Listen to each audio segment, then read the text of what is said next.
You have it there. The answer, he says, is no. So what happens now? Let's find out. With me live in studio, Deputy Government House Leader Mark Gerretsen, Conservative House Leader Andrew Scheer, and NDP House Leader Peter Julian. Hi, everybody. Good to see you. I'm actually going to start not as my normal course of action with the government, but actually in this time with the NDP, Mr. Julian, just because, well, we know how everyone else is going to vote next week. The one party we still don't know is yours. What will the NDP do? Are you going to vote no confidence in the government? And Gerretsen will be scrumming and speaking tomorrow to Canadians on that very issue. So why can't you just tell us now what you're because going to do? I'm going to let the leader speak to Canadians. He's been very effective on that. We've certainly seen over the last few weeks a lot of interest in the NDP. Clear win in Elmwood-Transcona, where the Conservatives fell flat, and almost winning in the Salle-Made-Verdun.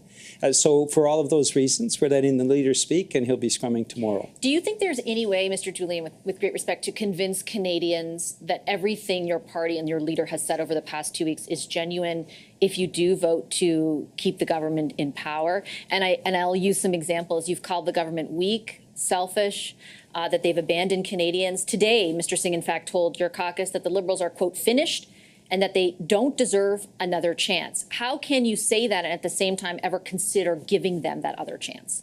Well, first off, let the leader speak tomorrow when he scrums. But what we said this fall is we're proceeding vote by vote. And we don't have confidence in Mr. Poilievre. We certainly think the government, our relationship with the government hit a wall because Mr. Trudeau is not willing to take on corporate greed. We've seen a whole variety of examples of that, not willing to take on food price gouging or gas price gouging, not willing to tackle big corporate landlords. These are all examples of things that the NDP, Jagmeet Singh and the NDP feel strongly about.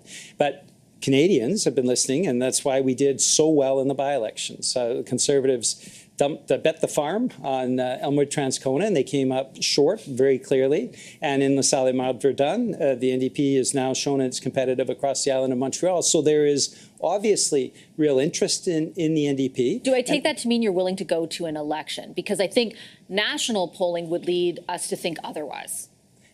Again, and I think I pointed this out previous times on the panel, what we've got right now is the largest share of Canadians seeing us as the first or second choice among all Canadian political parties. 50% of Canadians have us as their first or second choice. Obviously, more of them see us as their second choice for the moment, and our job over the course of the next little while is to make sure that those second choices are converted into first choice. 20 points behind their first choice, with all due respect. The reality is we had 50% universe back in Jack Layton's day. We saw the result of that. Ultimately, when people take an interest in the party, often that means that they become supporters of the NDP. And we certainly saw in the by-elections a repudiation of Pierre Poilievre's platform of cuts to everything and not standing up against corporate greed, and a repudiation of the Liberal government, quite frankly, when you look at the results both in Montreal and in Winnipeg. I feel like it's more clear-cut on the Liberals' perspective because they held that seat in Montreal. I mean, the Conservatives increased their vote share in both of those. I take your point that they didn't win, particularly in Winnipeg. They bet the farm. They bet the farm. I mean, they just dumped resources in, and they didn't win. That's a fair point, but they did increase their vote share substantially. I want to move on because the subject at hand is not necessarily about the by-election, but about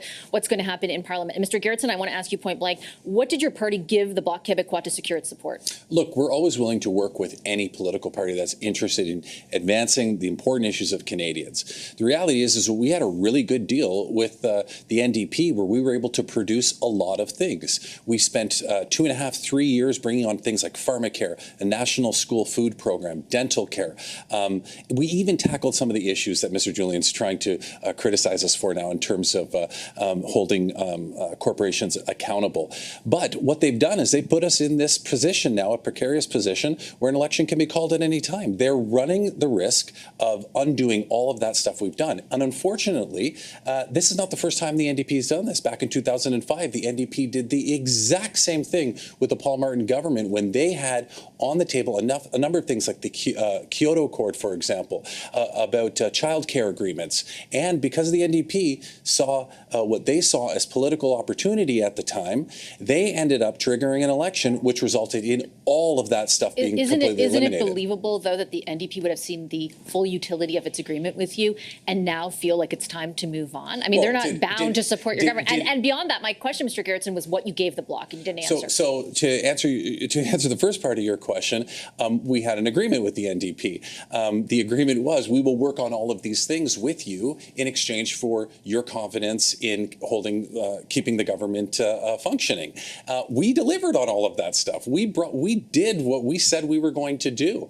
If what you're saying is the NDP should suddenly be able to just back out of it because they got what they wanted out of it, well, then I would say that they weren't negotiating in good faith in the beginning. In terms of what the Bloc specifically wants, this is your question. I mean, that remains to be seen exactly what the Bloc wants. No, they're very clear. They want you to support a private member's bill that would take the increase that your government has applied to old age security for those above 75, pensioners above 75, to pensioners above 65 at a cost of $16 billion, according to the PBO, over 5 years. Has your government committed to the Bloc you'll do that? We will work with the Bloc, just like we worked with the NDP, and just like we're willing to work with the Conservatives if they're interested in actually advancing objectives of Canadians. Will we commit to the Bloc in terms of meeting their demands exactly as they prescribe them? We will negotiate with them. We will work with them, just like we did with the NDP. Can I be clear, though? We're always talking. Have you made a commitment in order to secure their support on this confidence vote? We're always willing to talk with the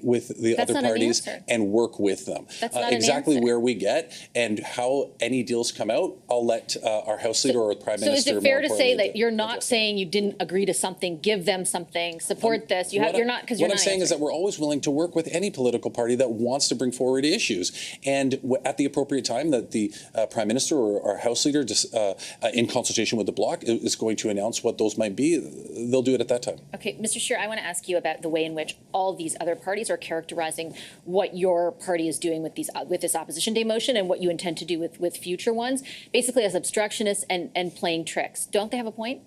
Well, first of all, I want to address a few things that were said. I think Mr. Julian is confusing confusion with interest. I'm not sure that Canadians are interested in the NDP. It's just more they're confused about their position. And if you want to talk about the by-election results in Winnipeg, we can talk about how the NDP burned a 22-point lead from the 2021 election to less than 4%. So I wouldn't be too proud a win about that result. Is a win, to be fair. No, but if he wants to talk about momentum and direction of political parties and where Canadians are putting their support, I would say burning a 22-point lead is not a show of strength.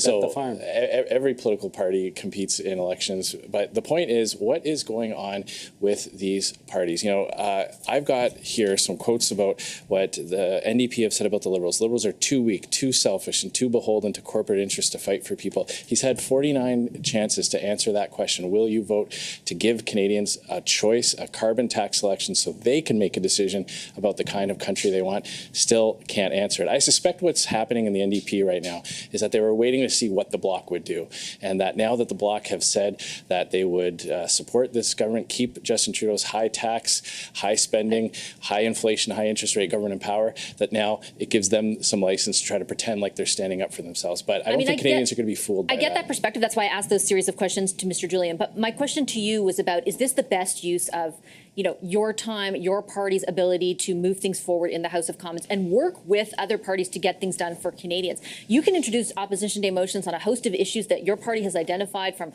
crime to inflation, and instead you're choosing to take every opportunity possible to put us into an election, put Canadians into an election that the overwhelming majority have said that they don't necessarily want right now. They want people to work on their behalf. Why don't you want to do that?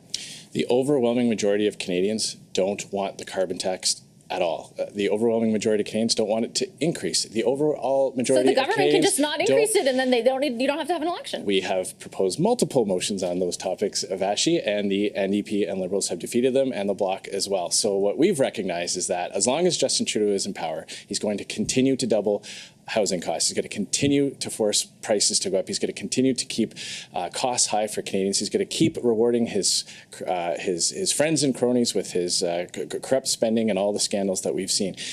This is why we are fighting for a carbon tax election. It's not because of parliamentary procedures, because Canadians are hurting. The 2 million Canadians who are going to food banks want to have a choice about what direction the country is going to go in. I invite the NDP. Are you telling them that if you get elected, though, and the carbon tax is removed, their problems go away? Like it starts to get better, because here's the most important part. Just by doing that? Vassy, here's the most important part. Life was not like this in Canada before Justin Trudeau was Prime Minister. It's not that he is failing to respond to external threats or factors beyond his control. Life was hard in 2008, 2009 under Prime Minister Harper. His policies resulted in the devaluing of people's paychecks. His policies flooding the economy with billions of dollars of brand new cash printed out of thin air caused prices to rise and the purchasing power of people's paychecks to decline. So this is why we are fighting to give Canadians that choice back, so we can have safe communities again and not have taxpayer-funded hard drugs being flooded into our streets, so that we can take dangerous and repeat offenders off the streets. But my question was about the carbon tax and removing it, and all of a sudden my life gets better. It's a small portion of inflation that will be cut in 1 year, and then that's it. No, because the carbon tax has to be paid every year, and the Liberals and NDP want to quadruple it. Okay, everyone wants to jump in. Hiking it to 61 cents a litre. That would be devastating for the rebates get hiked too. Okay, we have litigated this in the last time we were all together, like 2 days ago. You weren't there, but I promise. Mr. Julian, I just want to make sure, though, if everyone could take the steam out of what the Conservatives are saying, which does have resonance with a large portion of Canadians, if you didn't increase the carbon tax in April, if you supported a stop to that, basically, would you support that? Because your party's position is unclear. Well, our party's position, as I mentioned previously on the program with Andrew right beside me, was in a few weeks' time we'll be unleashing our full policy against climate change. And the reality is that the Liberals have failed largely to make progress against climate change, and the Conservatives are climate change deniers, despite Jasper, despite what we saw with the heat dome in the Lower Mainland that killed 600 people, despite the fires and floods right across this country. Conservatives say, hey, nothing to see here. But I wanted to come back to Mr. Scheer's argument, because the reality is, under Stephen Harper, we saw housing prices double. We saw food bank lineups double. We saw all of the root causes of the problems we're seeing today started under the Conservatives. And part of that was this massive tax handout to overseas tax havens that the Parliamentary Budgetary Officer evaluates as costing us $30 billion a year. And part of the reason why confidence in SPY is government in power for the last 2.5 years who wouldn't go after a lot of that If I may finish, part of the reason why confidence in SPY agreement has been ripped up is because the Liberals were unwilling to take an action against these Harper tax haven treaties that had been bleeding the country when we should be investing to help people. Well, last word to you, but yeah, very quickly, but also, why, if you're so concerned about an election and you think this is all obstructionist, why won't your government pause for a moment on the increase to the carbon tax? I know you're saying about these rebates, but there are a lot of people who do not feel covered by them.